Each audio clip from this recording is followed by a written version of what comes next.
ನಮಸ್ತೆ ಕರ್ನಾಟಕದ ಎಲ್ಲ ಸ್ನೇಹಿತರಿಗೆ ವಂದಿಸುತ್ತಾ ಸುಮಾರು ಕೆಲವು ದಿನಗಳ ಹಿಂದೆ ನಾವು ಮೈಸೂರಿನ ತಲಕಾಡು ಎಂಬ ಪ್ರದೇಶಕ್ಕೆ ನಾವು ಬಂದಿದ್ದೇವೆ. ಅಲ್ಲಿ ಹೊನ್ನಾವರದ ಒಂದು ಯುವಕ ಈಜಲಂತ ಅಲ್ಲಿ ಹೋಗಿ ಅಚಾನಕ್ಕಾಗಿ ಸುಳಿಗೆ ಸಿಕ್ಕಿ ನಾಪತ್ತೆಯಾಗಿದ್ದ.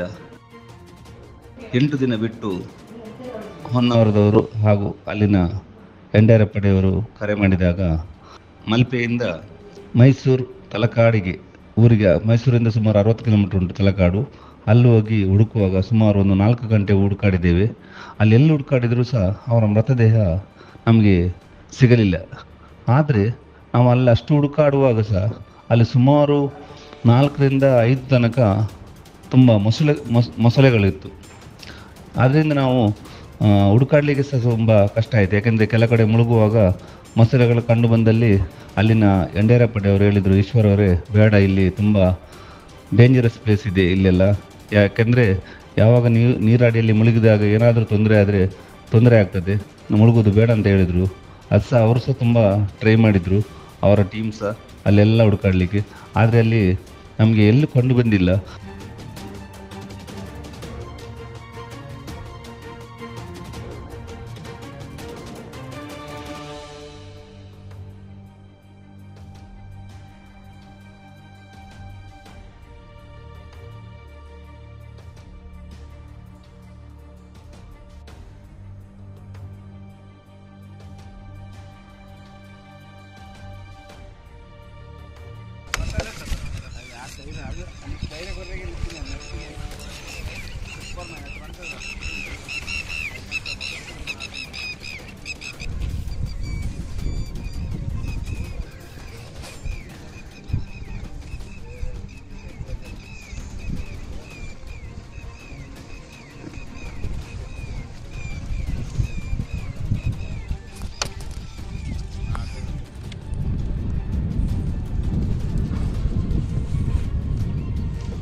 ಅಲ್ಲಿ ಅವರಿದ್ದಾರಲ್ಲ, ಅಲ್ಲಿ ನೀರಿತ್ತ?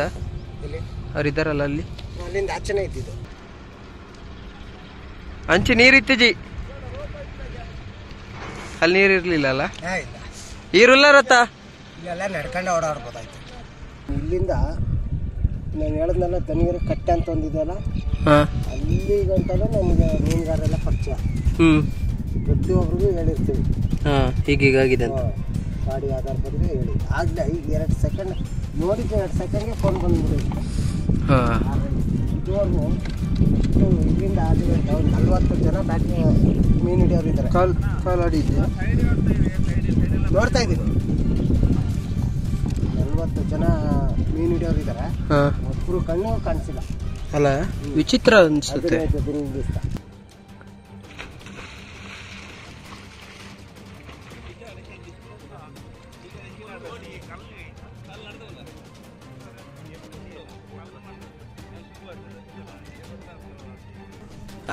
ಅಲ್ಲಿ ನೀರಿತ್ತ?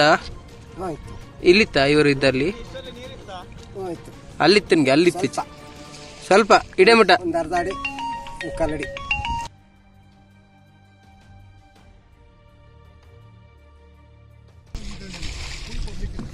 ವಿಷಯ ಏನು ಗೊತ್ತಾ, ರಾತ್ರಿ ಹೋಗಿದ್ದೆ ಸರ್. ರಾತ್ರಿ ಸುಮಾರು 1 ಅಡಿಯಲ್ಲಿ ಎಷ್ಟು ನೀರಿದ್ರೆ ಸಹ 2-3 ಕಿಲೋಮೀಟರ್ ಹೋಗ್ತದೆ. ಆಮೇಲೆ ಬೆಳಿಗ್ಗೆ ಹೇಳ್ತಾನಲ್ಲ, ಬಿದ್ದ ಬೆಳಿಗ್ಗೆ ನೀರು ರೇಸಿಗೆ ಹೋಗಿಬಿಡ್ತಾರೆ. ಇವ್ರು ಆ ಕಡೆ ನೋಡಿಲ್ಲ, ಈ ಕಡೆ ನೋಡ್ತಾ ಬಂದರು. ನಾವು ಇಲ್ಲಿಂದ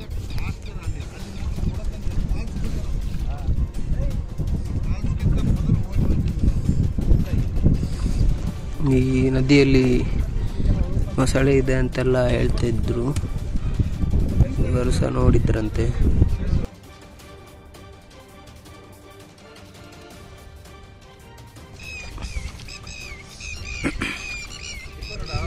ಅರ್ಧ ಕಿಲೋಮೀಟರ್ ಅವರು ಅರ್ಧ ಕಿಲೋಮೀಟರ್ ಹೇಳಿದ್ದಾರೆ. ಅರ್ಧ ಕಿಲೋಮೀಟರ್ ಏನಿಲ್ಲ, ಹೇಗೆ ನಡ್ಕೊಂಡು ಹೀಗೆ ಸಿಗ್ತದೆ ಬಾಡಿ. ಆದ್ರಿಂದ ನೀರು ಬಿಡದಿದ್ರಣ್ಣ ಬಾಡಿ ಕರೆಕ್ಟಾಗಿ ಇಲ್ಲಿ ಬಂದು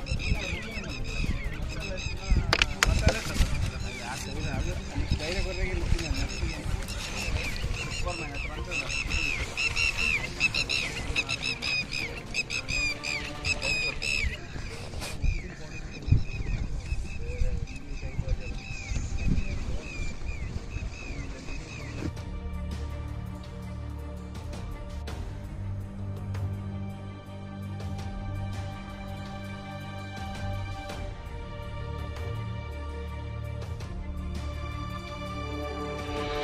ಇವಾಗ ಚಿಕ್ಕನಿಂದಲೂ ಇದೇ ಕೆಲಸ.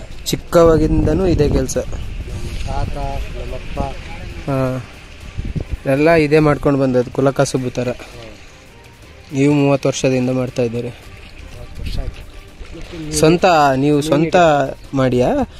ಸರಿ. ಅಂದರೆ ನಿಮ್ಮ ತಂದೆ ಅವರಿರುವಾಗೆಲ್ಲ ಹೋಗ್ತಾ ಇದ್ರಿ ಒಟ್ಟಿಗೆ? ಅಂದರೆ ತಂದೆ ಎಲ್ಲ ವಂಶದಿಂದ ಬಂದಿರೋ ನಮ್ಮ ತಾತ.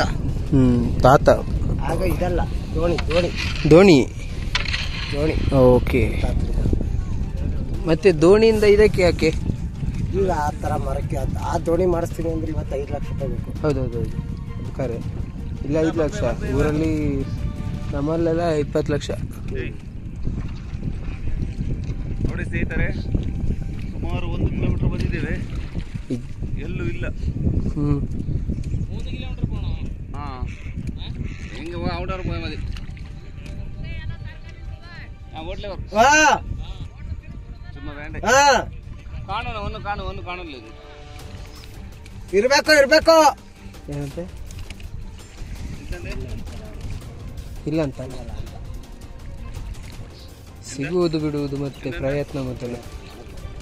ಅವ್ರಿಗೆ ಮನಸ್ಸಿಗೆ ಸಮಾಧಾನ. ಅಲ್ಲೇ ನೋಡಿ ನೀರು ಸುತ್ತಲ್ಲ, ಅಲ್ಲೇ ಇರ್ಬೋದು ಅಂತ ಸುಮ್ಮನೆ ಅಲ್ಲಿ ಉಲ್ಟಾ ಹೋಗ್ತದ ಗಾಡಿ.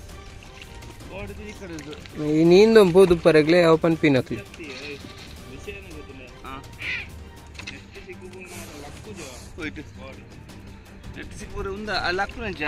ನಮ್ಮ ಕಾರ್ ಲಕ್ಕ ದೀವಾಡಿ ವಾಡಿ ಡಿಕಂಪೋಸ್ ಬಿತ್ತವಾರ ಮುಂದೆ ಡಿಕಂಪೋಸ್ ಬಿತ್ತವಾರ ಬರೋಡೆತ್ತ ಮಾರೆ.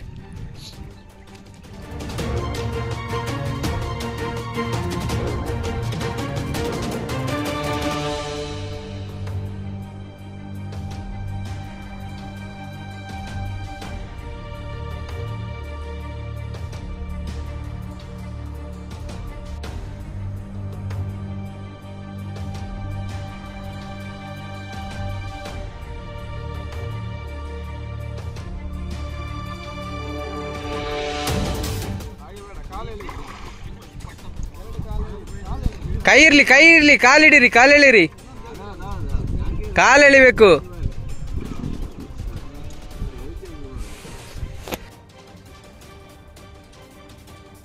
ಹಾಗಾದರೆ 8 ದಿನ ಬಿಟ್ಟು ನಮ್ಮ ಹೂವೆ ಏನಾದರೂ ಮೊಸಳೆಗಳು ಏನಾದರೂ ತಿಂದಿರಬಹುದಾ ಅಥವಾ ಏನಾಗಿದೆ ಅಂತ ನಮಗೆ ಗೊತ್ತಿಲ್ಲ. ಅದರಿಂದ ಮೃತದೇಹ ಎಲ್ಲಿ ಉಂಟಂತ ಇಷ್ಟು ತನಕ ಸಹ ನಮಗೆ ಯಾರಿಗೂ ಸಹ ಗೊತ್ತಾಗಲಿಲ್ಲ.